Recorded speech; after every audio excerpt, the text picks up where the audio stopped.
everybody, and welcome back to my channel. I have got the girls home with me right now, and I was actually just sent a picture from my mom of my sister and I when we were little. It's crazy to think about how we were basically the same age then as Ruby and Ivy are right now. And so I thought that we would go into the backyard and maybe try to do like one of those picture recreation things. Have you ever seen those before? Do you want to go try to recreate a picture of Mama and Auntie Kayla? Okay, let's go. Yeah. Auntie Kayla. You say hi, Auntie Kayla. Hi, Kayla. All right, Josh is putting together this new cart for us. Ready to try to do the picture, Rue? Okay, let's go get Ivy. Oh my goodness, look at you girls. Ruby, can you get Ivy to stand up? You guys look just like Mama and Auntie Kayla. Hey, there she is. Hi. Yeah. Okay, so that was a little bit of a hot mess, but we love spending time in our backyard, whether it's just hanging out or grilling or whatnot. We love being out here.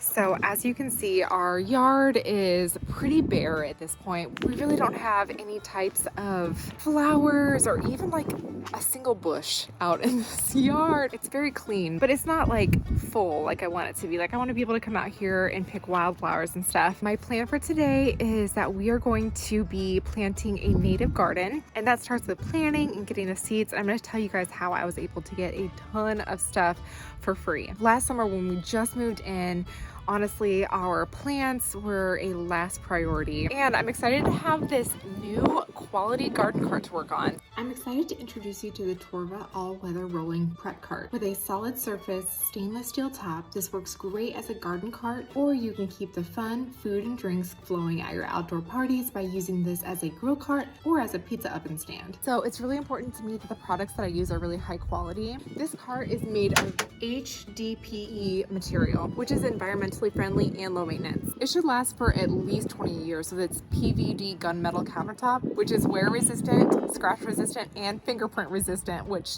Lord knows we need that with these kids. So if you guys want to try to recreate like a sweet memory of you as a kid, go ahead and post it to Instagram and tag me. And it should be 2 pictures, one of the original picture from like back in the day and one of a picture of you now. The location should be like outdoors, so picnics, backyard hangs, that kind of stuff. Make sure that you mention Torva in your post by doing like the hashtag Torva and the hashtag sweet_memories. And also tell us what you love about Torva products. Y'all, I think it would be really fun. And also the 3 winners will be mentioned on my Instagram stories and will receive free Torva products. And only today you can get a 20% discount from Torva when you use my promo code. So hurry up and get those sweet memories rolling, and let's go inside because it's a little bit chilly out here right now.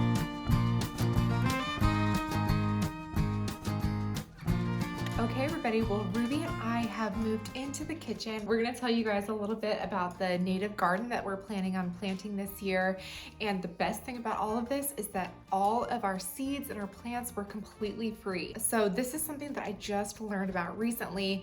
I have never been a huge gardener, mostly because it has always seemed so expensive and I just can't afford it. So something that really held us back in the past is just the price of gardening. It just seems so expensive when you go to Home Depot or Lowe's and you look at all the flowers, it just adds up so quickly. And so I was really excited when I found out that there are lots of free resources for seeds in your community, especially native seeds. A lot of different like government organizations, a lot of different a lot of different government organizations are really trying to push people planting more native plants in their own homes.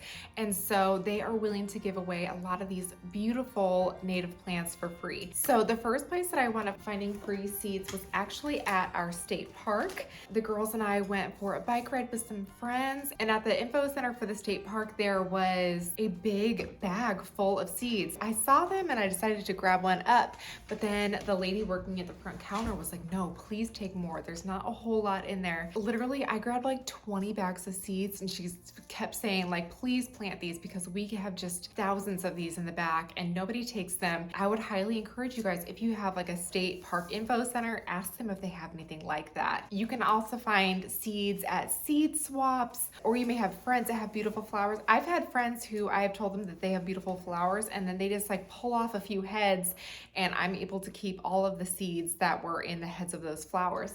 But my best resource that I've had was actually at our public library.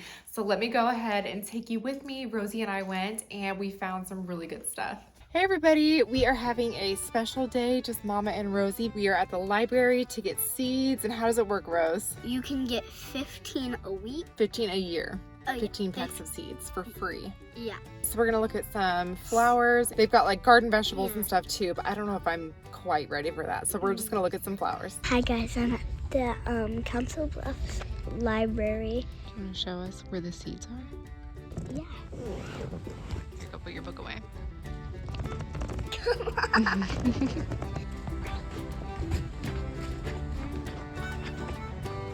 So how does this work? There's this giant folder. There's like poppy seeds. Like these are a bunch of these are 2 types of poppies. These are the ones that we got. Let's go. Okay, so you guys saw how that worked. Basically, we walk in and there's like a seed library. It says that you can borrow seeds, but obviously you can't give them back. So I actually found out about this resource last year when we were in the middle of moving in and I just had no time to plant any seeds. So I actually went and got 15 packs of seeds last year. And then now that it's hit 2023, I went back and got 15 more packs of seeds. I got so many seeds. I've got bachelor button, alyssum, calendula, pansies, black-eyed Susans, poppies, zinnias. Oh my gosh, so many. And these are just the annuals. Also, if you guys don't have access to this, all kinds of garden centers will do seed swaps. I personally have never been to one because I don't really have any seeds to contribute. But that is another resource if you guys are interested in getting free different varieties of flowers that you don't already have. So I actually put together something on my computer. This is a program I have called Procreate where I can just write on this like it's a pad of paper. I found pictures of all of the free seeds that I was able to acquire, and then I sorted them into annuals and perennials. And so the reason why I grabbed all the pictures was because I wanted to be able to see all the different colors, to make sure that I was mixing like contrasting colors, to make sure that things were really balanced. Also, I put them in full sun and partial sun to figure out where I wanted to plant these around our house. I Googled all of these and I looked at the heights that they grow to. And so I want to make sure that I am planting from the tallest in the back down to the shortest in the front. You guys, I have never planted a garden like this before because I have always been overwhelmed by this process, but it only took me maybe an hour or so to really sort out all of these things. I would say the only thing that I have not looked into is the time of year that they bloom, whether these bloom early in the spring, in the summer, or in the fall. That I just have not had time to get through. I feel like I've already got so many categories and this is about as organized as I'm gonna get before I really dive into this. Oh my goodness, look who woke up from her nap. You see the baby? Who is that? Who is that? Mama. And who's this? Ivy, that's right, it's Ivy. Okay, so something I was unfamiliar with until just recently is a process called stratification. And I'm sure many of you guys know about this, but basically it's where you have to take the seeds and kind of create a winter environment so that they can have that dormant, oh my goodness, so that they can kind of have that dormant phase. Y'all filming with kids, I tell you, it's so much. So I looked up a couple of different, went down.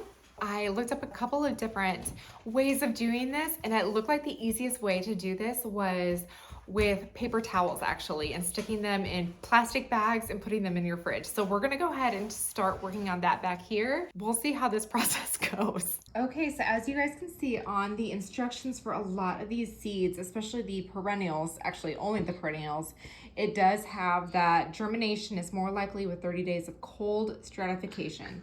So some of these have different days. So I'm gonna go ahead and do a method of cold stratification, and I will mark on these bags right here what the plant is and what date I should be able to take these out and plant them in the ground.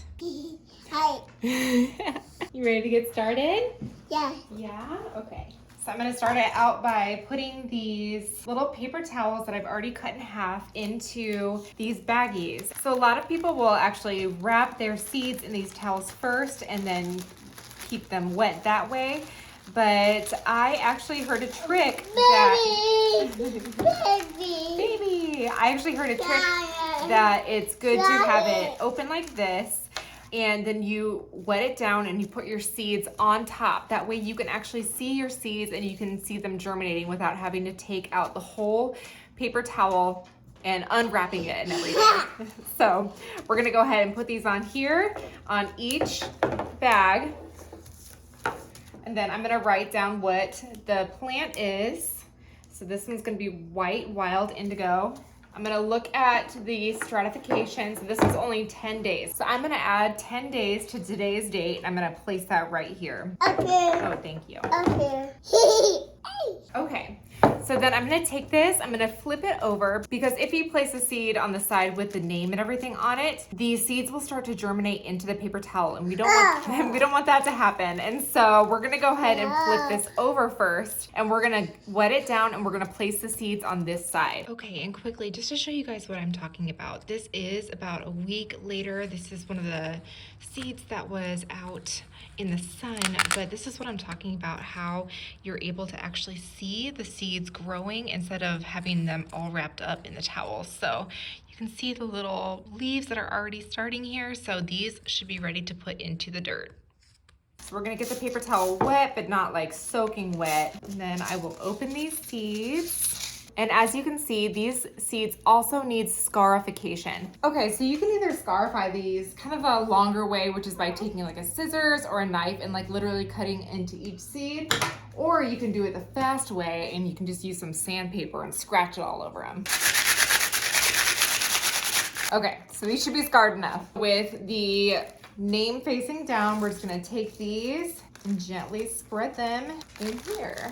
These are gonna be in about 10 days, we'll check on them. So I'm gonna go ahead and do the rest of these, and then we can move on to our annuals. You know what, I think actually to save time, I'm actually just gonna tape these little packets right onto the front. Okay, so now I have all of my bags of my seeds. I actually have their name underneath here in case this falls off, but I've got the packet that they came in, the date to take them out, and then the height that they grow to. So the last thing that I forgot to mention as far as getting free seeds is literally picking them up off of the side of the road. This is my favorite ornamental grass. It's called Chinese silver grass. This grows all over the Midwest, like along the highways. There's been times that I've like literally stopped my car on the side of the road, went out, grabbed a few heads of this.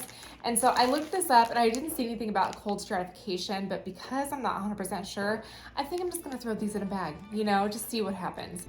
So why is planting native plants important? Native plants have been in your region over the course of hundreds of thousands of years. These plants thrive in the local soils, rainfall levels, weather and climate conditions.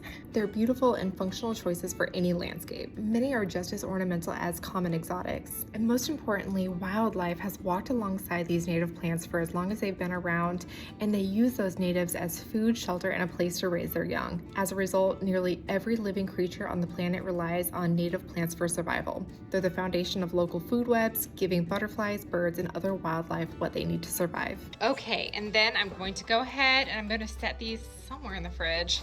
You know what? I'll put them with the vegetables because then I will be the primary person that this bothers. Sean. You want to go outside? Yeah. We are going to go ahead and put the rest of our annual seeds into some more bags. But instead of doing a cold stratification, I'm going to set them right here on our little plant stand.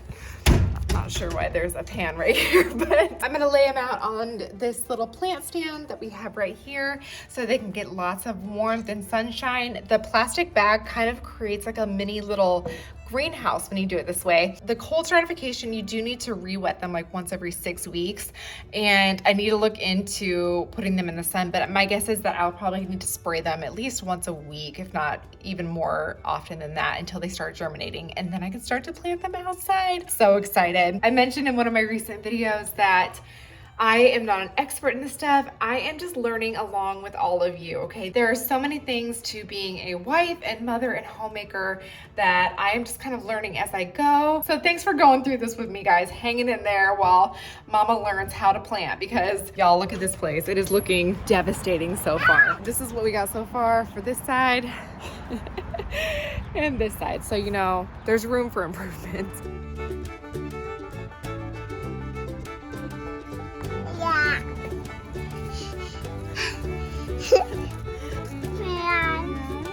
Yeah. Hi. Hi. Picture? Yeah. Hey baby, what are you doing? What are you guys doing? I'm planting flowers. Ow. Okay, well, we are done labeling all of our seeds that we're gonna be putting in our sunny area over there. And so I think that we're gonna call it for today. Did you learn some new stuff? Yeah. We learned lots of new stuff. All right, well, I will show you guys what these look like on the windowsill. And then until next time, we'll see you later. Bye. Bye. All right, y'all. Well, I am gonna go inside. I want to say thank you again to Torva for sponsoring this video. And y'all, I cannot wait to see your entries so that you guys can be entered into the contest to be able to win some of their free products. So if you guys liked this content, I know that this is a little bit different than usual, but you guys, sometimes I like stepping outside the box and telling you guys about how I have learned to be frugal, not just with thrifting, but in many different ways, including how to make your yard pretty. So if you do like this video, go ahead and give it a thumbs up, leave me a comment below. All right, everybody, well, I am gonna go ahead and get this all cleaned up, and we will see you next time. Bye.